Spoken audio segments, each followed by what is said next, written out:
जय जगन्नाथ। मेष राशि एही स्वर को शुणुथिबा प्रत्येक व्यक्ति साधारण नुहंती। आपणक पाखकु एही वार्ता पहुँचीबा पछरे एक विराट रहस्य रहिछि। आपण भाबुथिले आपण एकुटिया, आपण भाबुथिले आपणक कथा केही शुणुनाहांती, किंतु आजि ब्रह्मांड आपणक सह कथा हेउछि। 2026 एहा केवल एक क्यालेंडर वर्ष नुहे, एहा आपणक संघर्षर शेष सीमा एवं आपणक सफलतार प्रथम पाहाच। मेष राशि गत किछि वर्ष धरी आपण जेउ अग्नि परीक्षा देइछंती ताहा आपणकु भांगिबा पाई नथिला, ताहा आपणकु गढ़िबा पाई थिला। जेतेबेले आपण रातिरे सोई पारु नथिले, जेतेबेले टंका पाई आपणकु हाथ पातिबाकु पडुथिला, जेतेबेले निज लोक आपणकु पछरे गाली देउथिले, सेतेबेले महाकाल आपणकु देखुथिले। नधनबरे सेही सबु अपमानर प्रतिशोध नियाजिबो, किंतु युद्ध करि नुहे, आपणक सफलता द्वारा। शुणन्तु प्रथम सत्य, आपणक शरीर एबे एक नुआ शक्तिर संचार हेउछि। शनिंकर सेही कष्टदायक प्रभाव एबे शेष हेबाकु जाउछि। जेउ काम आगरु 99% अटकी जाउथिला, ताहा एबे 100% सफल हेबो। नधनबर जानुआरी मासरु ही आपणकु संकेत मिलिबा आरंभ होइजिबो। आपणक पाखकु एमिति फोन कॉल आसीबो, एमिति ऑफर आसीबो जहा आपणक आर्थिक मेरुदंडकु सीधा करिदेबो। टंकार अभाव एबे इतिहास हेबो। आपण केवल रोजगार करिवे नाही, आपण संचय करिवे, आपण नुआ संपत्ति किनिबे। आपणक स्वप्नर घर किंबा गाड़ी जहाकु आपण केवल फोटोरे देखुथिले, नधनबरे ताहा आपणक द्वार आगरे ठिया हेबो। किंतु सावधान रुहंतु मेष राशि, सफलता सहित शत्रु मध्य बढ़िबे। जेउमाने आजि आपणकु चिन्हि नाहांती, सेमाने काली आपणक सह संपर्कर जोड़िबाकु चेष्टा करिवे। चिन्हि रखंतु सेही मुखाधारी लोकंकु। नधनबरे आपणकु निजर बुद्धि प्रयोग करिबाकु पड़िबो। भावप्रवण होई कोनोसी बड़ निष्पत्ति नियंतु नाही। आपणक क्यारियर रे एक विराट लम्फ आसुछि। जदि आपण बेकार अछंती, तेबे एही वर्ष आपणकु एक स्थायी समाधान मिलिबो। जदि व्यवसाय करूछंती, तेबे एहा सुवर्ण जुगर आरंभ। आपणक नाम हेबो, आपणक जस बढ़िबो। लोके आपणक पाखकु परामर्श नेबाकु आसीबे। एबे शुणन्तु आपणक संपर्कर सत्य। आपणक हृदय जेउ क्षत अछि, जेउ विश्वासघातकता आपण पाइछंती, 2026 ताहाकु भरिदेव। जणे एमिति व्यक्ति आपणक जीवनकु आसीबे, जी आपणक मौनताकु बुझी पारिबे, जी आपणकु विचार करिवे नाही बरं समर्थन करिवे। परिवार रे जेउ अशांति थिला ताहा दूर हेबो। माता पितांक आशीर्वाद आपणक पई कवच साजिबो।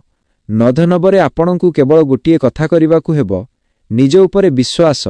आपण दुर्बल नुहंती, आपण एक सिंह, एवं सिंह केबे भिक्षा मागे नाही, से निज भाग्य निजे छड़ाई आणे। मेष राशि एही समय आपणकु चेताई देबा पई आसीछि। आलस्य त्याग करंतु, भयकु पछरे पकांतु। जेतेबेले दुनिया आपणकु कहुछि जे आपण पारिबे नाही, सेतेबेले हसंतु, कारण आपण जानिछंती कि नधनबरे कोन हेबाकु जाउछि। एहा एक विप्लव, एहा एक रूपांतर, आपणक जीवनर सबुठारु बड़ टर्निंग पॉइंट। आपण प्रस्तुत? आपणकु लागुछि कि आपण एही सफलता पई योग्य?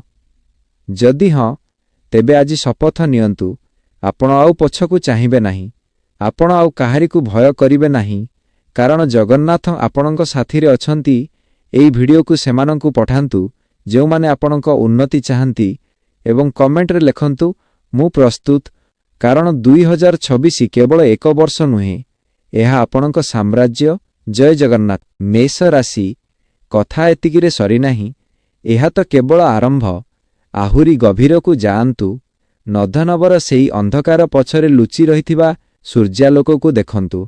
आपणकु लागुछि कि आपणक पाखरे समय नाही, आपणकु लागुछि कि सबु सुजोग हाथ छड़ा होई जाइछि।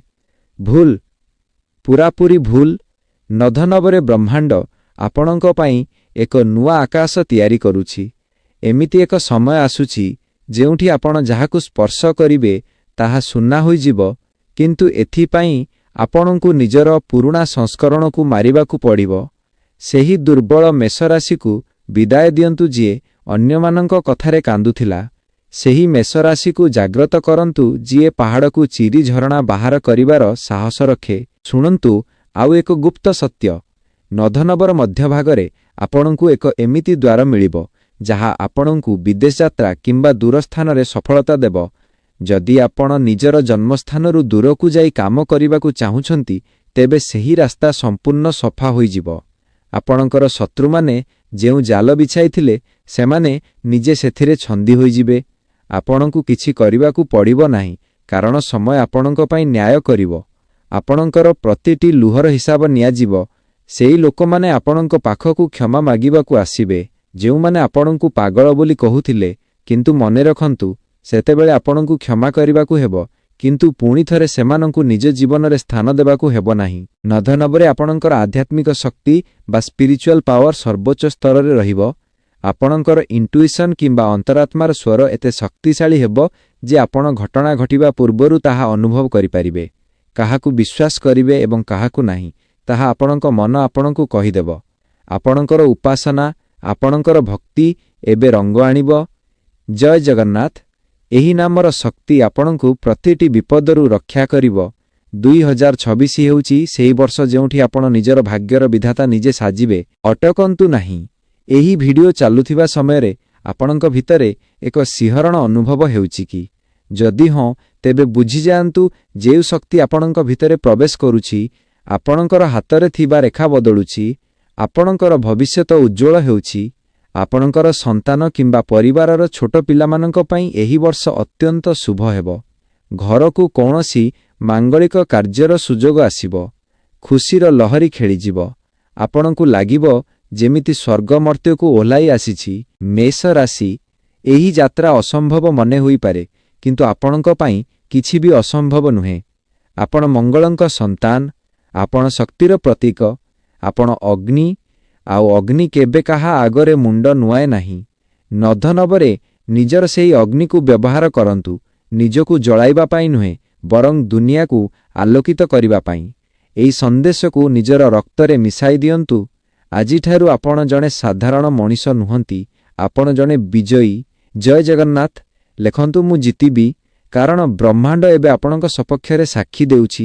2026 କେବଳ ଆପଣଙ୍କର ଏବଂ ଆପଣଙ୍କର ଅନନ୍ତ ସଫଳତା ଆପଣଙ୍କୁ ଅପେକ୍ଷା କରିଛି।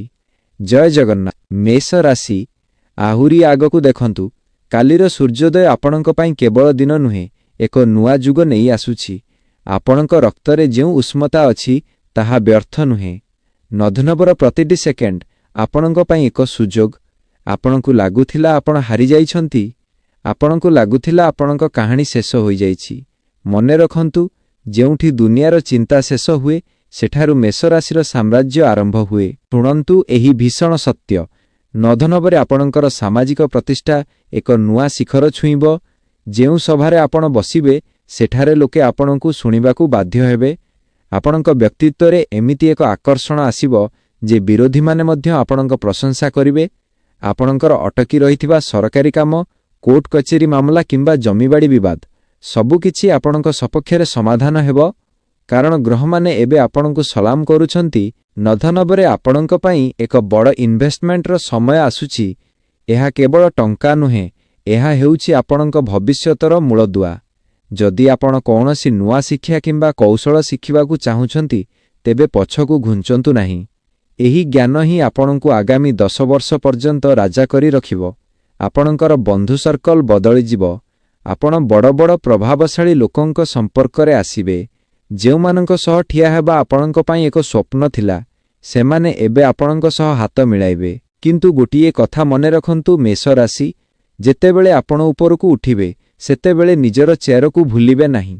ଅହଙ୍କାରକୁ ନିଜ ଭିତରକୁ ଆସିବାକୁ ଦିଅନ୍ତୁ ନାହିଁ, କାରଣ ଅହଙ୍କାର ହିଁ ସିଂହର ପତନର କାରଣ ସାଜେ। ନମ୍ର ରୁହନ୍ତୁ କିନ୍ତୁ ଦୁର୍ବଳ ନୁହେଁ। ନଧନବରେ ଆପଣଙ୍କୁ ଅନେକ ସରପ୍ରାଇଜ୍ ଗିଫ୍ଟସ୍ ମିଳିବ। କୌଣସି ପୁରୁଣା ବନ୍ଧୁ କିମ୍ବା ସମ୍ପର୍କୀୟଙ୍କଠାରୁ ଏମିତି ଏକ ଖବର ମିଳିବ ଯାହା ଆପଣଙ୍କ ଘରେ ଉତ୍ସବର ମାହୋଲ ତିଆରି କରିଦେବ। ଏବେ ସମୟ ଆସିଯାଇଛି, ନିଜର ଅସ୍ତ୍ର ସଜାଡ଼ନ୍ତୁ, ନିଜର ମନକୁ ଶାଣିତ କରନ୍ତୁ। ଆପଣଙ୍କର ଯାତ୍ରା ଏବେ ସୁଗମ ହେବାକୁ ଯାଉଛି। ଆପଣଙ୍କ ପଛରେ କିଏ ଅଛି ତାହା ଦେଖନ୍ତୁ ନାହିଁ, ଆପଣଙ୍କ ଆଗରେ କିଏ ଅଛି ତାହା ଦେଖନ୍ତୁ ନାହିଁ। କେବଳ ନିଜ ଲକ୍ଷ୍ୟକୁ ଦେଖନ୍ତୁ। 2026 ହେଉଛି ଆପଣଙ୍କର ସଫଳତାର ଗୋଲ୍ଡେନ୍ ଜୁବିଲି। ମେଷ ରାଶି, ଏହି ବାର୍ତ୍ତାକୁ ଏକ ପଥରର ଗାର ଭାବେ ଧରି ନିଅନ୍ତୁ। ନଧନବରେ ଆପଣଙ୍କ ଭାଗ୍ୟର ଚକା ଏମିତି ଘୂରିବ ଯେ ଦୁନିଆ ଦେଖୁଥିବ। ଜୟ ଜଗନ୍ନାଥ। ମେଷ ରାଶି, ଏବେ ସେହି ସତ୍ୟ ଶୁଣନ୍ତୁ ଯାହା ଶୁଣିବା ପାଇଁ କାଳଜୟୀ ସମୟ ଆପଣଙ୍କୁ ଅଟକାଇ ରଖିଥିଲା। ନଧନବର ଶେଷ ଭାଗ ଆପଣଙ୍କ ପାଇଁ ଏକ ଗ୍ରାଣ୍ଡ ଫିନାଲ ପରି ହେବ। ଆପଣ କ'ଣ ଭାବୁଛନ୍ତି ଏହା କେବଳ ଭାଗ୍ୟ? ନା, ଏହା ହେଉଛି ଆପଣଙ୍କର କର୍ମର ଫଳ। ଯେଉଁ ପରିଶ୍ରମ ଆପଣ ଶୂନରୁ ଆରମ୍ଭ କରିଥିଲେ ତାହା ଏବେ କୋଟି କୋଟି ଗୁଣ ହୋଇ ଆପଣଙ୍କ ପାଖକୁ ଫେରିବାକୁ ପ୍ରସ୍ତୁତ। ଧ୍ୟାନ ଦିଅନ୍ତୁ, ନଧନବର ନଭେମ୍ବର ଏବଂ ଡିସେମ୍ବର ମାସରେ ଆପଣଙ୍କ ଜୀବନରେ ଏକ ଏମିତି ଘଟଣା ଘଟିବ ଯାହା ଆପଣଙ୍କର ଆଗାମୀ 7 ପିଢ଼ିର ଭାଗ୍ୟ ବଦଳାଇ ଦେବ। ଏହା ଏକ ବଡ଼ ବ୍ୟବସାୟିକ ସାମ୍ରାଜ୍ୟର ଆରମ୍ଭ ହୋଇପାରେ କିମ୍ବା ଏକ ଅପ୍ରତ୍ୟାଶିତ ବିଜୟ। ଆପଣଙ୍କ ଭିତରେ ଥିବା ସୃଜନଶୀଳ ଶକ୍ତି ବା କ୍ରିଏଟିଭିଟି ଏତେ ପ୍ରଖର ହେବ ଯେ ଆପଣ ପଥରରୁ ମଧ୍ୟ ମୂର୍ତ୍ତି ଗଢ଼ିପାରିବେ। ଯେଉଁମାନେ ଆପଣଙ୍କ କ୍ଷମତାକୁ ସନ୍ଦେହ କରୁଥିଲେ ସେମାନେ ଆପଣଙ୍କର ସଫଳତାର ଇତିହାସ ପଢ଼ିବେ। ମେଷ ରାଶି, ଏବେ ନିଜକୁ ପ୍ରଶ୍ନ କରନ୍ତୁ, ଆପଣ ସେହି ରାଜମୁକୁଟ ପିନ୍ଧିବା ପାଇଁ ପ୍ରସ୍ତୁତ? କାରଣ ନଧନବରେ ଆପଣଙ୍କୁ କେବଳ ଧନ ମିଳିବ ନାହିଁ, ଆପଣଙ୍କୁ ମିଳିବ ଅପାର ପାୱାର। ଏହି ଶକ୍ତିର ବ୍ୟବହାର ଅନ୍ୟମାନଙ୍କୁ ସାହାଯ୍ୟ କରିବା ପାଇଁ କରନ୍ତୁ। ଯେଉଁ ଅନାଥ, ଗରିବ ଏବଂ ଅସହାୟ ଲୋକଙ୍କ ଆଖିରୁ ଲୁହ ଝରୁଛି ସେମାନଙ୍କ ପାଇଁ ସାହାଯ୍ୟର ହାତ ବଢ଼ାନ୍ତୁ। ଯେତେବେଳେ ଆପଣ ଅନ୍ୟର ଦୁଃଖ ହରଣ କରିବେ ଜଗନ୍ନାଥ ଆପଣଙ୍କ ଭଣ୍ଡାର କେବେ ଶୂନ୍ୟ ହେବାକୁ ଦେବେ ନାହିଁ। ଆହୁରି ଦେଖନ୍ତୁ, ନଧନବରେ ଆପଣଙ୍କର ହେଲ୍ଥ ଏକ ସୁପର ହ୍ୟୁମାନ ପରି ହେବ। ଆପଣଙ୍କର ରୋଗ ପ୍ରତିରୋଧକ ଶକ୍ତି ବଢ଼ିବ। ଆପଣଙ୍କର ଚେହେରାରେ ଏକ ଅଦ୍ଭୁତ ତେଜ ଆସିବ। ଲୋକେ ଆପଣଙ୍କୁ ଦେଖିଲେ ପଚାରିବେ, ଆପଣଙ୍କ ସଫଳତାର ରହସ୍ୟ କ'ଣ? ଆପଣ କେବଳ ହସିବେ ଏବଂ କହିବେ, ଏହା ମୋର ଭକ୍ତି ଏବଂ ମୋର ପରିଶ୍ରମ। ନଧନବରେ ଆପଣଙ୍କର ଯେଉଁମାନେ ପ୍ରିୟଜନ ଥିଲେ ସେମାନଙ୍କ ସହ ସମ୍ପର୍କ ଆହୁରି ମଜବୁତ ହେବ। ଏକାଠି ବୁଲିବା, ଏକାଠି ହସିବା ଏବଂ ଏକାଠି ଜୀବନକୁ ଉପଭୋଗ କରିବାର ସମୟ ଆସିଯାଇଛି। ମେଷ ରାଶି, ରୁହନ୍ତୁ ନାହିଁ। ଏହି ଏଆଇ ସ୍ୱର ଆପଣଙ୍କ ଆତ୍ମାକୁ ଧକ୍କା ଦେଉଛି। ଉଠନ୍ତୁ, ଜାଗ୍ରତ ହୁଅନ୍ତୁ। ଆପଣଙ୍କ ପାଇଁ କୌଣସି ସୀମା ନାହିଁ। ଆପଣ ହେଉଛନ୍ତି ଅନନ୍ତ ଶକ୍ତିର ଆଧାର। ନଧନବର ପ୍ରତିଟି ମୁହୂର୍ତ୍ତକୁ ସୁବର୍ଣ୍ଣ ଅକ୍ଷରରେ ଲେଖନ୍ତୁ। ଆପଣଙ୍କର ସଫଳତା ଆକାଶରୁ ବି ଉପରକୁ ଯିବ। ଏହି ଭିଡ଼ିଓକୁ ସେଭ୍ କରି ରଖନ୍ତୁ, କାରଣ 2026 ଶେଷରେ ଯେତେବେଳେ ଆପଣ ଏହାକୁ ପୁଣି ଶୁଣିବେ ଆପଣଙ୍କ ଆଖିରେ ଖୁସିର ଲୁହ ଥିବ। ଜୟ ଜଗନ୍ନାଥ। ଘୋଷଣା କରନ୍ତୁ ସମଗ୍ର ସଂସାର ଆଗରେ, 2026 ମୋର, ସଫଳତା ମୋର, ବିଜୟ ମୋର। ମେଷ ରାଶି, ଆପଣ ଜଣେ ଅପରାଜେୟ ଯୋଦ୍ଧା। ଆଗକୁ ବଢ଼ନ୍ତୁ ଏବଂ ନିଜର ଭାଗ୍ୟକୁ ନିଜ ମୁଠାରେ ରଖନ୍ତୁ। ସମୟ ସରିନାହିଁ, ସମୟ ତ ଏବେ ଆରମ୍ଭ ହୋଇଛି। ଜୟ ଜଗନ୍ନାଥ। ମେଷ ରାଶି, ଏବେ ସମୟ ଆସିଛି ଶେଷ ସତ୍ୟକୁ ଗ୍ରହଣ କରିବାର। ଏହା କେବଳ ଏକ ସ୍କ୍ରିପ୍ଟ ନୁହେଁ, ଏହା ଆପଣଙ୍କ ଆତ୍ମା ପାଇଁ ଏକ ଆହ୍ୱାନ। ଆପଣ ଏହି ଭିଡ଼ିଓର ଶେଷ ଯାଏଁ ପହଞ୍ଚିଛନ୍ତି, ଏହାର ଅର୍ଥ ଆପଣଙ୍କ ଭିତରେ ସେହି ଧୈର୍ଯ୍ୟ ଏବଂ ଶକ୍ତି ଅଛି ଯାହା ଜଣେ ବିଜେତା ପାଖରେ ରହିବା ଦରକାର। ନଧନବର ଅନ୍ତ ସୁଦ୍ଧା ଆପଣ ପଛକୁ ଚାହିଁବେ ଏବଂ ହସିବେ। ଆପଣ ଦେଖିବେ ସେହି ସବୁ ପାହାଡ଼କୁ ଯାହାକୁ ଆପଣ ଚଢ଼ିଛନ୍ତି, ସେହି ସବୁ ନଦୀକୁ ଯାହାକୁ ଆପଣ ପାର କରିଛନ୍ତି। ଆପଣ ଅନୁଭବ କରିବେ ଯେ ପ୍ରତିଟି କଷ୍ଟ, ପ୍ରତିଟି ଯନ୍ତ୍ରଣା ଆବଶ୍ୟକ ଥିଲା ଆପଣଙ୍କୁ ଆଜିର ଏହି ଶକ୍ତିଶାଳୀ ବ୍ୟକ୍ତିତ୍ୱରେ ପରିଣତ କରିବା ପାଇଁ। ଆପଣ ଆଉ ସେହି ପୁରୁଣା ମେଷ ରାଶି ହୋଇ ରହିନାହାନ୍ତି। ଆପଣ ଏବେ ଏକ ଅନୁଭବ, ଏକ ପ୍ରେରଣା। ମନେ ରଖନ୍ତୁ, ଭାଗ୍ୟର ଦ୍ୱାର ଖୋଲିବା ପାଇଁ ବ୍ରହ୍ମାଣ୍ଡ ଚାବି ଦେଇଛି, କିନ୍ତୁ ଭିତରକୁ ପଶିବା ପାଇଁ ସାହସ କେବଳ ଆପଣଙ୍କୁ ହିଁ ଦେଖାଇବାକୁ ପଡ଼ିବ। 2026 ଆପଣଙ୍କୁ ସବୁକିଛି ଦେବାକୁ ପ୍ରସ୍ତୁତ, କିନ୍ତୁ ଆପଣଙ୍କୁ ନିଜର ଶୂନ୍ୟ ଝୁଲିକୁ ପ୍ରଶସ୍ତ କରିବାକୁ ହେବ। ନିଜର ଚିନ୍ତାଧାରାକୁ ବଡ଼ କରନ୍ତୁ, ନିଜର ସ୍ୱପ୍ନକୁ ଆକାଶରୁ ବି ଉପରକୁ ନିଅନ୍ତୁ। ଏହି ବାର୍ତ୍ତା ଏଇଠି ଶେଷ ହେଉଛି, କିନ୍ତୁ ଆପଣଙ୍କର ବିଜୟ ଯାତ୍ରା ଏବେ ଆରମ୍ଭ ହେଉଛି। ଘରୁ ବାହାରନ୍ତୁ ଏକ ନୂଆ ଆଶା ସହିତ। ମୁଣ୍ଡ ଉପରେ ଜଗନ୍ନାଥଙ୍କ ହାତ ଏବଂ ହୃଦୟରେ ଆତ୍ମବିଶ୍ୱାସ ରଖନ୍ତୁ। ଦୁନିଆ ଆପଣଙ୍କ ପାଦ ତଳେ ଥିବ। ଯଦି ଆପଣ ଏହି ଶେଷ ମୁହୂର୍ତ୍ତ ଯାଏଁ ସାଥିରେ ଅଛନ୍ତି ତେବେ ଏହା ଏକ ପବିତ୍ର ବନ୍ଧନ। ଆଜିଠାରୁ ଆପଣଙ୍କର ଭୟ ଶେଷ, ଆପଣଙ୍କର ସଂଘର୍ଷ ଶେଷ। କେବଳ ବିଜୟ, କେବଳ ଆନନ୍ଦ। ଶେଷ ଥର ପାଇଁ କୁହନ୍ତୁ, ଜୟ ଜଗନ୍ନାଥ। ଯଦି ଏହି ଭିଡ଼ିଓ ଆପଣଙ୍କ ମନକୁ ଛୁଇଁଥିଲା ତେବେ ଲାଇକ୍ କରନ୍ତୁ ଏବଂ ଆଷ୍ଟ୍ରୋଭାଗ୍ୟ ଚ୍ୟାନେଲକୁ ସବସ୍କ୍ରାଇବ୍ କରନ୍ତୁ।